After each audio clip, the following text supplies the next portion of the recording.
Senator Collins, thanks for coming in. It's a great pleasure, thank you. This ship that was involved in the incident off Western Australia this week... Yeah, the one the front fell off?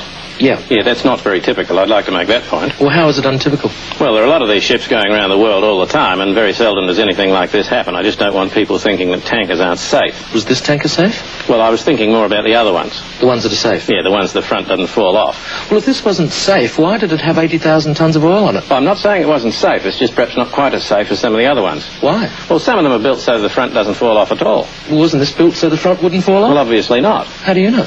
Well, because the front fell off and 20,000 tonnes of crude oil spilled into the sea caught fire. It's a bit of a giveaway. I just like to make the point that that is not normal. Well, what sort of standards are these oil tankers built to? Oh, very rigorous maritime engineering standards. What sort of thing? Well, the front's not supposed to fall off for a start. And what other things? Well, there are regulations governing the materials that they can be made of. What materials? Well, cardboard's out. And? No cardboard derivatives. Like paper? No paper. No string, no sellotape. Rubber? No, rubber's out. They've got to have a steering wheel. There's a minimum crew requirement. What's the minimum crew?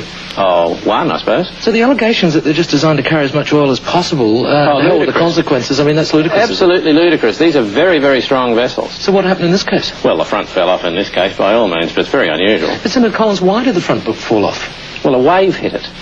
A wave hit it? A wave hit the ship. Is that unusual? Oh, yeah. At sea, chance in a million. So what do you do to protect the environment in cases like this? The ship was towed outside the environment. Into another environment?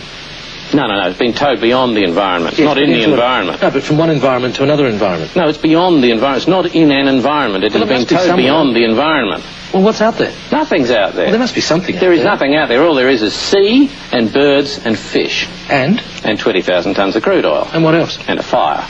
And anything else? And the part of the ship that the front fell off. But there's nothing else out there. Senator Collins, thanks for joining us. A complete void. Yeah, we're out of time. The environment's perfectly safe. We're out of time.